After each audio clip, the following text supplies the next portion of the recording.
का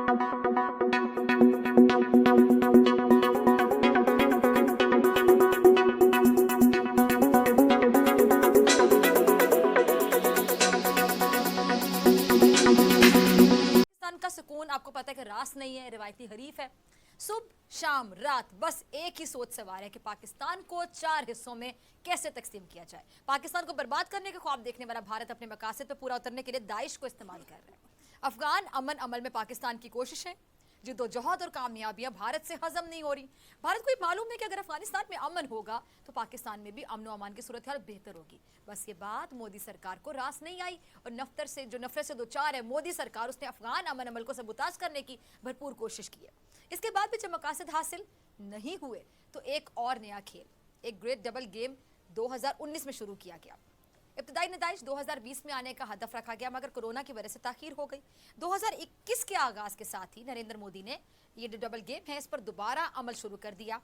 इसके मास्टरमाइंड का सुराग लगाना कोई मुश्किल बात नहीं है। डिफेंस स्टडीज के एक उस्ताद अविनाश ने भारत और दाइश के गठजोड़ को बेनकाब कर दिया और वाजे कर दिया कि भारत ने किस तरह दाइश को अपने मकासद के लिए इस्तेमाल किया और दाइश के साथ मिलकर दोहा में भी अमन तबाह करने की कोशिश की है और काबुल में सिखों के गुरुद्वारे पर हमला भी करवाया, जिसका मास्टरमाइंड हिंदुस्तानी शहरी निकला। भारत पाकिस्तान के खिलाफ साजिशें करता है और फिर एक दिन ऐसा आता है कि खुद ही अपने खेल में फंस जाता है और अपनी ही जनता के आगे और दुनिया के सामने रुसवा होता है। गुज़िश्ता दिनों भी ऐसा ही कुछ हुआ और मोदी के कठपुतली एंकर की, आपको पता है कि व्हाट्सएप जो चैट है उसने मोदी के तमाम काले करतूतों से पर्दा उठा दिया है। जिन मेहमानों को मैंने दावत दी उनका तारुफ करवाती हूँ। ब्रिगेडियर गजनफर साहब मेरे साथ मौजूद है, बहुत शुक्रिया ब्रिगेडियर साहब ज्वाइन करने के लिए। कर्नल धर्मवीर सिंह साहब भारत से मौजूद हैं, आपका भी बहुत शुक्रिया कर्नल साहब ज्वाइन करने के लिए। और रिफत वानी कश्मीर से मेरे साथ मौजूद है, आपका भी बहुत शुक्रिया रिफत ज्वाइन करने के लिए। गुफ्तगू का आगाज मैं ब्रिगेडियर गजनफर साहब आपसे करना चाहूँगी। ब्रिगेडियर साहब, हर चीज़ सामने आती चली जा रही है और कितने सबूत चाहिए दुनिया को ये रियलाइज़ करने के लिए कि भारत जो है वो फसाद की जड़ है। भारत को खित्ते का जो अमन है वो किसी तौर भी कबूल नहीं, किसी तौर भी बर्दाश्त नहीं हो रहा। और ये जो अरनाब की व्हाट्सएप चैट है इस पर भी जरा तबसरा कीजिएगा। बहुत बहुत शुक्रिया फिज़ा। सबसे पहले तो जो कि आपके साथ एक इंडियन मेहमान भी हैं, तो मैं ये क्लैरिफाई कर दूं कि अगर जब हम बात करके यहाँ पे बैठ के या कहीं और बैठ के इंडिया के हवाले से बात करते हैं, जैसे अभी आप एक स्पेसिफिक इंसिडेंट की तरफ रेफ़र कर रही है, कुछ चीज़ों की तरफ रेफ़र कर रही हैं, तो उसका जो मतलब होता है उस बात करने का, उसमें इंडिया के जो आम आवाम हैं, मेरी तरह और मेरे से की तरह के और बहुत सारे वहाँ रहने वाले लोग, वो रेफरेंस उनकी तरफ नहीं होता, बल्कि मुख्तलिफ अदवार में या आजकल के दौर में या इससे पहले के दौर में जो लीडरशिप का एटीट्यूड रहा है, चाहे वो पाकिस्तान की तरफ रहा, चाहे वो खित्ते की तरफ रहा, चाहे अपने इनवर्ड लुकिंग अपने लोगों की तरफ रहा, वो तमाम रेफरेंस उस लीडरशिप की तरफ होता है। क्योंकि लीडरशिप होती है जो पॉलिसीज़ बनाती है, लीडरशिप होती है जो मुल्क को लेके आगे चलती है। बाकी सब्जेक्ट्स जो होते हैं वो तो सिर्फ उन चीज़ों को देखने के लिए और उन अवामिल के रद्द अमल को अब्जॉर्ब करने के लिए मौजूद होती है। तो इसमें किसी भी तरीके से इंडिया के आम आवाम जो हैं वो भी हमारी तरह सोचते हैं, हमारी तरह रहते हैं, लेकिन जो लीडरशिप होती है, उनके जो बयानात होते हैं, उनके जो अमल होते हैं, उनकी जो पॉलिसीज़ होती हैं वो असरअंदाज होती है। जैसे आज देखिए आप इंडिया की जो बारबैरिक पॉलिसी कश्मीर के अंदर हैं, उनके अंदर आप देख लीजिए, कल परसों न्यूयॉर्क टाइम्स में एक आर्टिकल आया, मैं अपनी तरफ से कोई नहीं कहूँगा, ना पाकिस्तान की तरफ से कुछ कहूँगा, मैं आपको रेफ़र करूँगा उन न्यूट्रल लोगों की तरफ से जो अभी भी कुछ ह्यूमन राइट्स की वैल्यू रखते हैं, चीज़ों को देखते हैं, उनका दर्द फील करते हैं। तो अभी एक न्यूयॉर्क टाइम्स में परसों एक आर्टिकल छपा है और उसने कहा कि इंडिया कश्मीर के हवाले से उन्होंने कहा कि अपना house boat sinks in India in Kashmir, ये उसके टॉपिक है और उसके अंदर उठा के पढ़ लें। उन्होंने जो पर्दा चाक किया है न सिर्फ इंडिया के नरेंद्र मोदी जैसे लीडर का, बल्कि उनके साथ जो उनके गमाश्ते और भी उनके गिर्द बैठे हुए हैं जो दहशतगर्दी के ऊपर बेस करके ट्रेनिंग देते हैं, फैशिस्ट एटीट्यूड को लेके इंडिया में चल रहे हैं आगे और लोगों के ऊपर जुल्म ढा रहे हैं। और सबसे बड़ा जुल्म कश्मीर के अलावा आज इंडिया में जो किसानों की जो रैली है उसके अंदर देख लीजिए। तो न्यूयॉर्क टाइम्स ने पूरे का पूरा पोल खोल के रख दिया है और उन्हें जो इंडिया का चेहरा दिखाया है, यानी इंडियन लीडरशिप का जो चेहरा दिखाया है, वो बहुत ही ब्लैंक है, वो बहुत ही भयानक चेहरा है, वो बहुत ही गंदा चेहरा है। उस चेहरे के अंदर औरतों की असमत दरी इन्वॉल्व है, उस चेहरे के अंदर टॉर्चर इन्वॉल्व है, उस चेहरे के अंदर लोगों की किलिंग इन्वॉल्व है, उस चेहरे के अंदर इंसानियत की धज्जियाँ उड़ाना इन्वॉल्व है। उससे थोड़ा आगे चले तो हिंदू अपने टाइम्स ऑफ इंडिया ने एक रिपोर्ट छापी है पिछले 20 जुलाई को, गालिबन वो छपी थी लास्ट ईयर ही, और उसके अंदर लिखा था कि वहाँ पे उन्होंने एक राष्ट्रीय राइफल की एक यूनिट का रेफरेंस दिया था टाइम्स ऑफ इंडिया ने, और कहा था कि वहाँ पे लोगों को अगवा करके इंडियन आर्मी की राजपूताना राइफल का उन्होंने जिक्र किया था कि वो लोगों से जो है वो तावान वसूल करती है और तब वो बच्चों को छोड़ती है। उसके बाद अगर आप मुख्तलिफ, अभी आपने एनिमी का जिक्र किया, उसके अंदर जो डबल गेम इंडिया खेल रहा है वो भी सामने आ गई है। और वो डबल गेम कौन खेल रहा है? वो डबल गेम नरेंद्र मोदी खेल रहा है, वो डबल गेम बाबू बजरंगी खेल रहा है, वो डबल गेम जो है आरएसएस की लीडरशिप खेल रही है, वो डबल गेम बीजेपी की। यानी पूरे इंडिया के अंदर तो जो चीज़ें हैं ही हैं, जो अपने अवाम के ऊपर जो जुल्म ढाए जा रहे हैं और जो चीज़ें जिस तरह हो रही है, उसमें जो खित्ते के अंदर जो कुछ हो रहा है या जो कुछ किया जा रहा है वो बहुत ही तकलीफ देह है। और वो तकलीफ देह इसलिए है कि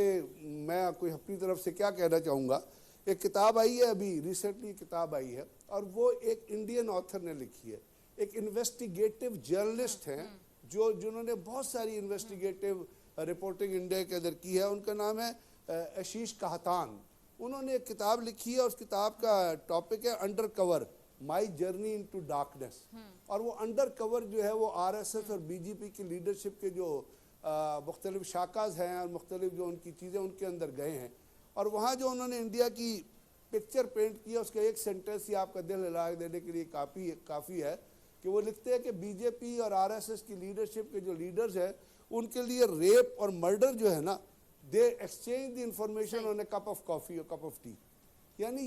ये साइकी है, ये एटीट्यूड है, ये उस वक्त उस जमात का जो इंडिया को लेके इस वक्त लीड कर रही है, जो इंडिया के ऊपर इस वक्त बैठी हुई है, जो इंडिया के ऊपर जो है वो हुकूमत कर रही है। तो जब इस किस्म की फैशिस्ट किस्म की, एक डिक्टेटोरियल किस्म की, एक दहशतगर्द किस्म की लीडरशिप होगी जिसके नाम नरेंद्र मोदी है, जिनकी जब तस्वीर दुनिया में लगती है तो आधी हिटलर की तस्वीर लगती है, आधी नरेंद्र मोदी की तस्वीर लगती है। और जब ये तस्वीर लगती है तो दुनिया में क्या मैसेज कन्वे होता है, लेकिन उसको मैसेज की परवाह नहीं है। इसलिए कि जो कुछ इंडिया में हो रहा है आज, वो आप दिल्ली में पूरी दुनिया देख रही है, और जब वो दुनिया देख रही है तो उसके रिपल्स जो है वो अमेरिका में भी जा रहे हैं, उसके रिपल्स यूएनओ में भी जा रहे हैं। अभी जो बाइडन की जो वाइस प्रेसिडेंट है कमला हैरिस, उन्होंने जो कुछ कहा था, या जो बाइडन ने जिस तरह इंडिया को कहा था, जो अमेरिका को हमारी पॉलिसी पे तो नहीं चलता, कि अमेरिका की तो अपनी पॉलिसी है, ट्रंप की अपनी पॉलिसी थी कि वो शेड कर रहे थे इंडिया को, वो इंडिया के अंदर जो जुल्म हो रहे थे ट्रंप उसके ऊपर नहीं बोल रहा था। हाँ, उसने सालिसी की जरूर पेशकश की थी कश्मीर के ऊपर, लेकिन अभी जो बाइडन और जो कमला हैरिस ने कहा है वो इंडिया की लीडरशिप का भयानक और गंदा और एक बहुत ही गिरा हुआ चेहरा, एक बहुत ही बिलो दी स्टैंडर्ड चेहरा, एक मैं कहता हूँ मतलब एक बहुत ही गंदा चेहरा, एक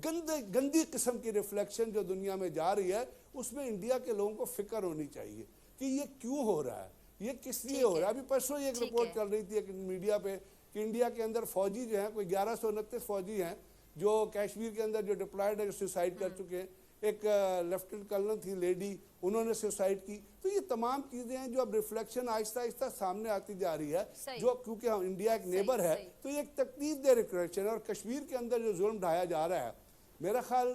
यहाँ तो वो जुल्म ढालेंगे, लेकिन इसका अंजाम उनके अपने लिए भी बहुत बुरा होगा। इनके अब वहाँ पे जो लोग जुल्म ढाल रहे हैं वो कोई किसी अच्छी तकदीर से नहीं मिलेंगे, क्योंकि इंदिरा गांधी ने जिस वक्त मारा था, सिखों को कत्ल किया था, तो जिस तरह इंदिरा गांधी को मारा गया और जिसका उसको पॉइंट ब्लैंक रेंज पे कत्ल किया गया, ये एक आई ओपनर होना चाहिए थे इंडियन लीडरशिप के लिए कि जी जब आप और उसके बाद देखिए राजीव गांधी के साथ क्या हुआ,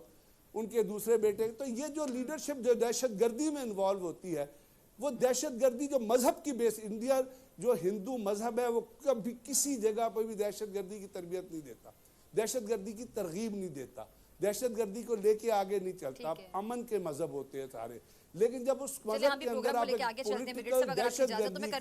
फैशिज्म की पॉलिसी लगा देते हैं। मौका देती हूँ, ठीक है, आपकी बातों का जवाब मेरे ख्याल से कर्नल दनवीर सिंह साहब से लेते हैं। दनवीर सिंह साहब, मेरे ख्याल से मुझे सवाल पूछने की जरूरत नहीं, ब्रिगेड साहब ने बहुत से अहम सवाल उठा दिए, आपके पास क्या जवाब है बतौर हिंदुस्तानी? आप हिंदुस्तान में रहते हैं, आपको हिंदुस्तान में जो इस तरह की ये जो हुकूमत है बीजेपी की, नरेंद्र मोदी की पॉलिसीज हैं, आप मुतमईन है बतौर हिंदुस्तानी शहरी? मेरे को ब्रिगेडियर साहब की बातें सुन के बहुत अच्छा लगा। मेरे को इतनी खुशी हुई कि पाकिस्तान में डर है और नरेंद्र मोदी का खौफ है, ये बरकरार